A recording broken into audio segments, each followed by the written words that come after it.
Olá, muito boa tarde. A maioria das respostas sociais prestadas em Portugal depende das instituições particulares de solidariedade social. O aumento das carências e do desemprego coloca-lhes desafios e motiva a procura de novas soluções para o setor social. Um tema a merecer agora a análise do Presidente da Confederação Nacional das Instituições de Solidariedade, o Padre Lino Maia. Muito boa tarde, obrigado por estar neste programa. Padre Lino Maia, pedi-lhe antes de mais uma caracterização do trabalho que as instituições particulares de solidariedade social enfrentam neste momento. Ele é determinado, de facto, pelo contexto de crise? Estão a responder às situações que vinham respondendo já tradicionalmente, apoio à infância, juventude, idosos, pessoas com deficiência, mas agora estão a responder a outras situações. O desemprego, o endividamento excessivo trazem novos desafios a estas instituições, que estão a abrir refeitórios sociais, estão a procurar cativar inclusive desempregados para prestarem algum serviço que pode até ser motivador em termos de perspectiva de futuro nas instituições, e também de algum modo um desempregado é um fragilizado porque perde as suas âncoras habituais e, estando numa instituição, provavelmente fica mais acautelado para problemas futuros. E depois há de facto novas situações que as instituições estão a responder. Nós vemos que nas áreas metropolitanas e nas zonas mais deprimidas, mas particularmente nas áreas metropolitanas, notam-se alguns sinais de preocupação. O desemprego, a perda de apoios sociais que anteriormente tinham. Isto provoca alguma instabilidade, ou teme-se alguma instabilidade, e as instituições estão a canalizar para aí algumas atenções, com multiplicação de iniciativas, contratos locais, com a cativação, sobretudo dos jovens, para o convívio, para atividades. Há um sem número de atividades que estão aí a ser desenvolvidas. Essas atividades dependem mais da iniciativa das instituições do que de um protocolo com o Estado, sem ou dúvida, autarquias, não é? Sem dúvida, e é de facto a grande característica destas instituições, que é a da sensibilidade e a da proximidade, fazem de facto tender a muitos casos, sem que, por vezes, sejam cativados por isso pelas autoridades públicas. E com que recursos o conseguem fazer? Eu diria que com o engenho, a arte e, sobretudo, com a generosidade das pessoas. Muitas coisas se fazem sem mais recursos, sim com mais atenção, com mais coração. Nem tudo se resolve com dinheiro. Agora, claro que... E essa é uma experiência que as instituições vão fazendo neste contexto? Vão apostando nesta experiência, até porque eu não queria ser alarmista, mas de facto, se nós não tivermos esta agilidade, esta atenção, nós podemos correr, e eu diria correr, para uma situação explosiva, e convém acautelar. Portanto, há que atalhar já, há que resolver já situações, e aí as instituições fazem maravilhas. E fazem, como dizia há pouco, por iniciativa própria. Iniciativa própria, até às vezes, espero que agora mude, mas até às vezes contrariadas pelos organismos públicos, porque dizia-se, espero que isto agora mude, repito, dizia-se... E já falaremos dessa mudança possível ou não. Que as instituições só poderiam fazer aquilo que estava protocolado, acordado. Eu penso que as instituições devem fazer mais do que isso. Até porque muitas destas instituições, não todas, mas muitas destas instituições, diria, têm uma matriz profundamente caritativa, que são instituições que vêm da Igreja, suportadas pela Igreja, em paróquias, e, portanto, devem estar um bocado para além daquilo que, sem contrariar totalmente e cumprindo a legalidade, devem estar um bocado para além daquilo que são as exigências protocoladas. Onde vai descobrindo, e até pelo contacto direto com essas instituições, focos de maior instabilidade? Particularmente nas áreas metropolitanas, e eu diria que venho ultimamente notando, anteriormente estava com mais apreensão em relação a norte de Aveiro, sul de Braga, que é a zona onde há mais desemprego, onde a economia mais está afetada. Mas ultimamente venho notando mais sinais alarmantes exatamente na área metropolitana de Lisboa. Já é tradição que nos bairros sociais há problemas, mas tenho indicações de que a situação pode ser mais complicada. Por causa também do desemprego crescente? Por causa do desemprego crescente e, sobretudo, por causa do fim de alguns benefícios sociais. Porque havia muita gente que estava muito dependente, de facto, daquilo que receberia mensalmente RSI, complemento solidário, mas sobretudo RSI. Estão a ser cortados estes apoios, o Fundo de Desemprego também está a chegar ao fim, e em muitas situações chegou mesmo ao fim, e, portanto, temo, nesta zona, na área metropolitana de Lisboa, que, de facto, haja problemas. Isso é também um desafio ou uma mudança de atitude de quem vinha recorrentemente vivendo por causa desses subsídios? Portanto, aqui há dois aspectos a considerar. Por um lado, aquilo que foi feito, portanto, foi feito com a melhor das intenções, mas falou-se muito tempo de benefícios, de direitos e pouco tempo de deveres. Muitas vezes estes benefícios eram quase que para a eternidade e não para a autonomia das pessoas. Eu penso que temos de caminhar, e já devíamos ter começado esse percurso, temos de caminhar para que os benefícios sejam atribuídos em ordem, quando possível, à autonomização das pessoas. Há casos deficientes, etc., que não pode ser, mas na maioria dos casos pode ser. Isto, por um lado, e, portanto, é importante que haja uma espécie de contratualização com as pessoas a quem se atribui um subsídio. E depois, há também o desafio às instituições. As instituições prestam serviços espantosos, têm que, de cada vez mais, ultrapassar aquilo que está protocolado, tem que ter mais agilidade e tem que isso ser permitido, porque não estava permitido, para que, de facto, possam responder às situações emergentes, estejam ou não protocoladas. Serão esses fundos, esses subsídios para as emergências, para uma emergência social, é isso que se prevê que aconteça com o plano de emergência social? O plano de emergência social, eu estou bastante confiante e diria que até, de algum modo, sou suspeito, na medida em que tinha sido pedido ainda pelo PSD, não o governo, PSD, antes da campanha eleitoral, para que a CNIS fizesse uma espécie de proposta mesmo do plano de emergência. A CNIS fez, ele entrou no programa do partido e está no programa do governo, tal qual. Com pequeníssimas alterações, mas está tal qual. É evidente que pode ser acusando de um plano, digamos, assistencialista, mas é que nós de cada vez mais teremos pessoas a pedir pão, a pedir medicamentos, a pedir roupa, provavelmente isso. E temos que ter agilidade para responder, não podemos só dizer boas palavras e contenta-te com a tua sorte.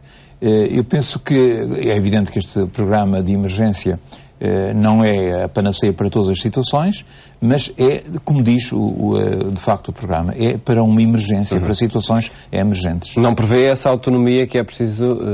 Isto tem de ser acompanhado exatamente com todo um outro conjunto de situações.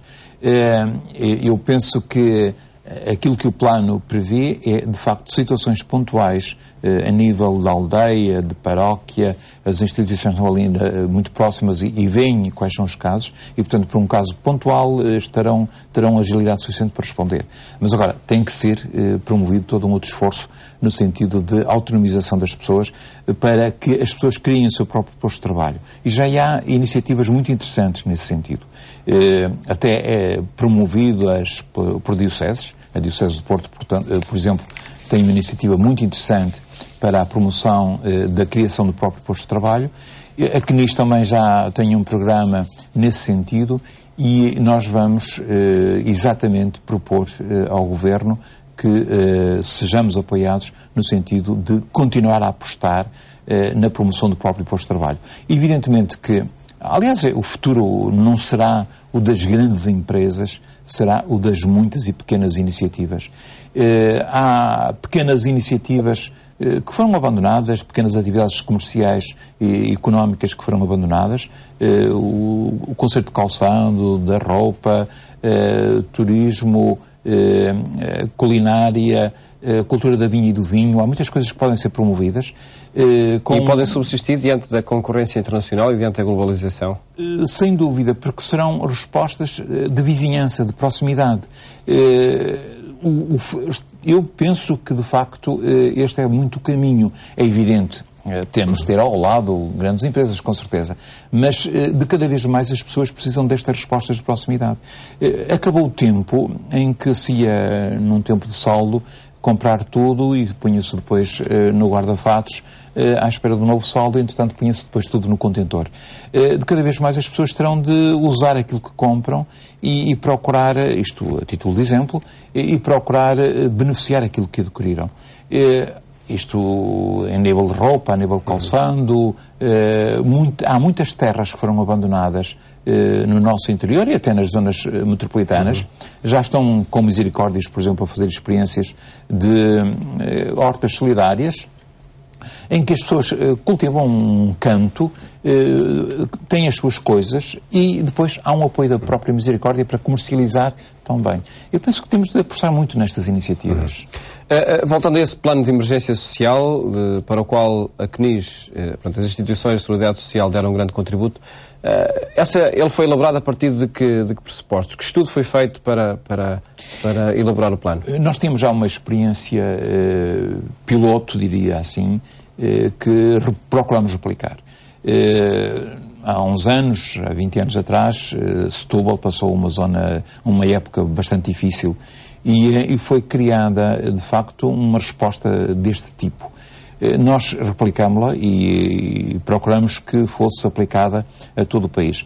Sem criar um novo organismo, portanto, não se criam novas despesas, apenas se aposta nas instituições de solidariedade, basicamente nas instituições e autarquias também, evidentemente, porque conhecem as situações, podem acompanhar as situações e acautelam-se oportunismos, não é? Basicamente é esse o caminho. A proposta da CNIS para este plano de emergência é então as respostas a problemas na proximidade. De quem conhece, quem passa carências. E de quem conhece e de quem pode acompanhar. Porque muitas vezes o problema não é só conhecer, é também acompanhar. E acompanhar exatamente também para que uma ajuda não seja um princípio de viciação. É preciso que, de facto, as pessoas percebam que uma ajuda é para depois tentarem também arranjar uma cana para pescar. E os recursos, nomeadamente os recursos financeiros para este plano de emergência? Não haverá, digamos assim, cativação de muitos fundos. Vi já que o próprio Governo já canalizou uma verba para aí, não nomeando diretores adjuntos da Segurança Social. Mas há o Fundo de Socorro Social, que vai ser aplicado também neste fundo de emergência, e depois também há fundos comunitários que estavam, de algum modo, quase que parados, que podem ser canalizados para aqui. Nós estudamos tudo o que poderíamos fazer nesse sentido e, portanto, não há novas despesas, há aplicações concretas e diretas e vamos procurar, de facto, canalizar meios que estavam, de algum modo, já disponíveis. Este plano de emergência social terá a sua concretização proximamente? Sim, estamos convencidos e vai haver já iniciativas nesse sentido. Não é um programa para a eternidade, nem é para o fim do mandato. É para aplicar já o mais tardar no princípio do último trimestre deste ano. Mas ainda queríamos que fosse ainda neste trimestre. Portanto, o mais tardar em outubro, mas penso que ainda em setembro poderá ser aplicado. Esta colaboração que a CNIS está a ter com o Ministério da Segurança Social e com este Governo indicia um trabalho diferente de proximidade, de colaboração entre as instituições e o Estado? Sim, nós sempre estivemos disponíveis para colaborar. Eu penso que, digamos, a nossa filosofia é da cooperação. Não somos a extensão do Estado, podemos concordar ou não com políticas apontadas pelo Governo. Agora, o que podemos, de facto, o que devemos mesmo é cooperar na resolução dos problemas. Com este Ministro, concretamente, da Solidariedade, da Segurança Social, Eu estou absolutamente convencido que vai haver, já está a haver, uma boa base de diálogo, de compreensão e de cooperação. É uma pessoa que eu já conheço há uns anos e vejo que é sensível e tem grande respeito pela CNIS e, portanto, estou, de facto, otimista. Afirmou já, concretamente, este Ministro, Pedro Mota Soares, da intenção de transferência da gestão de equipamentos para instituições particulares. Poderá ser um envolvimento maior das próprias instituições, a solidariedade social e outras nestas respostas sociais? Eu penso que o Estado não tem vocação, nem é, digamos assim, não deve ser esse o seu propósito, não tem vocação para responder a muitas destas situações. É importante nós, de facto, respeitarmos o princípio da subsidiariedade. Quem está mais perto tem muito mais condições para resolver as situações e deve ser quem é chamado a resolver. O Estado deve, evidentemente, conhecer e reconhecer, apoiar, coordenar e suprir quando isso não for possível. A transferência de equipamentos para as instituições respeita este princípio. Até porque, muitas vezes, estes equipamentos, quando são geridos, administrados pelo Estado, muitas vezes são mal geridos, mal administrados, e por isso as instituições estarão em muito mais condições, não é até para poupar dinheiro, também isso de facto fica mais barato, mas é exatamente para os tornar mais ágeis, mais próximos das populações e mais atentos aos mais necessitados. Não está assim a construir-se ou a seguir-se uma opção liberalizante também neste setor?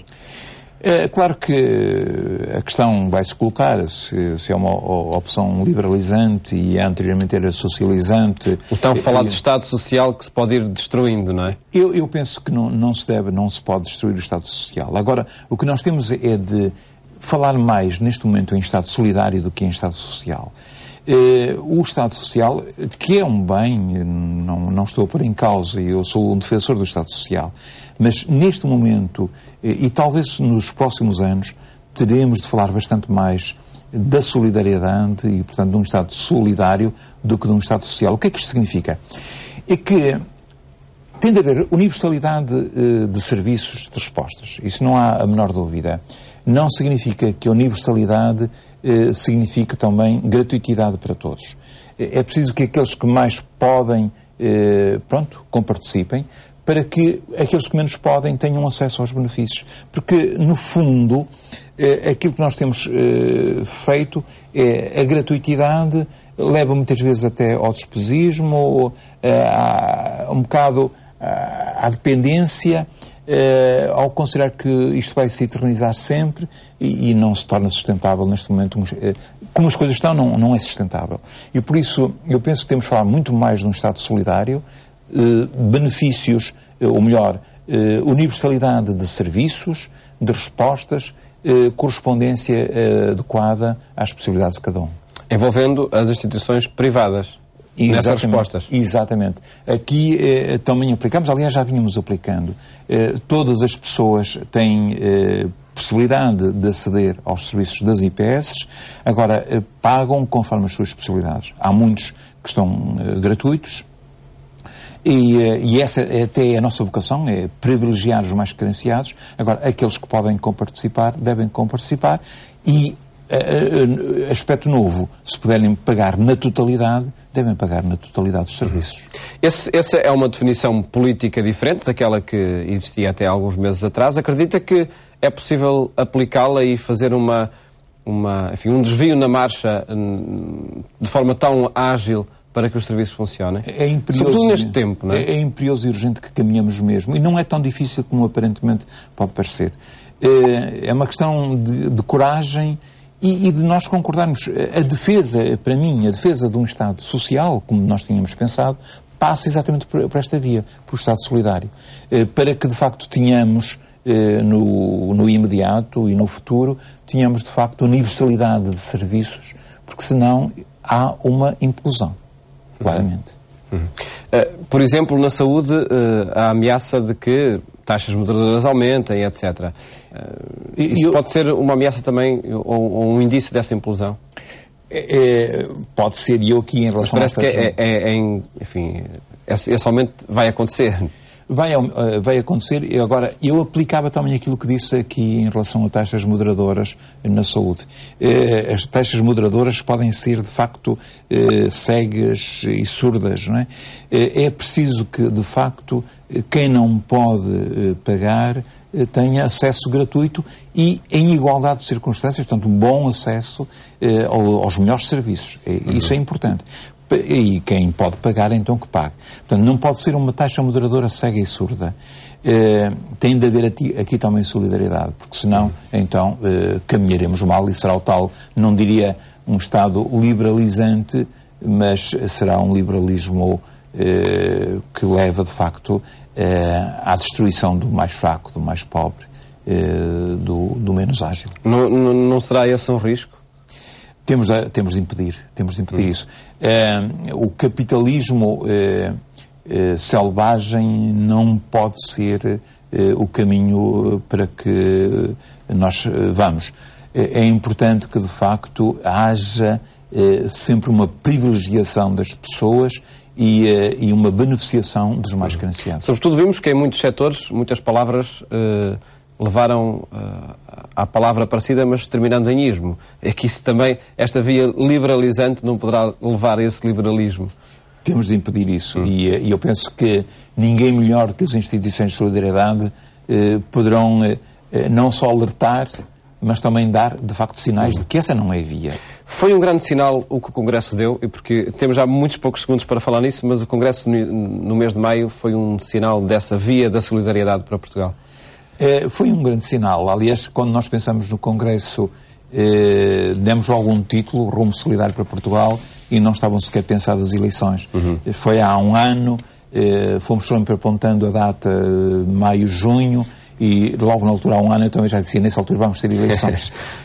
Agora, de facto, o rumo tem que ser este. E um rumo... Portugal só tem futuro se, de facto, se apoiar em alguns pilares mesmo.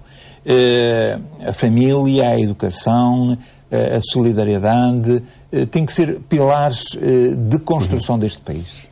Ficam esses desafios. O nosso tempo, infelizmente, chegou ao fim. Paulino Maia, muito obrigado por ter estado aqui neste programa, onde quisemos apresentar os desafios que as instituições particulares de solidariedade social enfrentam quando procuram respostas sociais para os problemas gerados pelo contexto de crise económica que Portugal atravessa. Votos-me ao fim de tarde, boas férias, se for o caso. Até amanhã, se Deus quiser.